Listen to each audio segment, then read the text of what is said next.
Hello everybody, this is Michael here with Smart Sod out here at one of our farms in Central Florida. And I just wanted to talk to you a little bit about spraying weed killer before you lay sod and then possibly spraying weed killer after you lay sod on surrounding areas. So first of all, spraying weed killer on the ground before you lay sod. Let's just say you have a sod area that had a lot of weeds in it. You dug the weeds out, you kind of cleaned the area up. I would suggest, if you have the time, go to your local store that sells chemicals, your local Ace Hardware.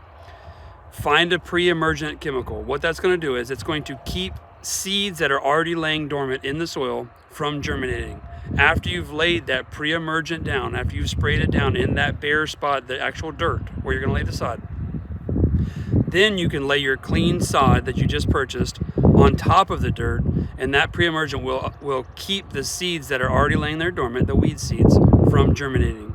Now, if you have fresh sod that's been laid and you have some weed area around it, I would be very, very careful to try not to spray that very fresh sod with any kind of herbicide, because the root system of that grass has been cut off and it is very susceptible at that point to be damaged from even the most just simple, most basic sprays. So it's very susceptible. I would not suggest doing any spray around any freshly laid sod.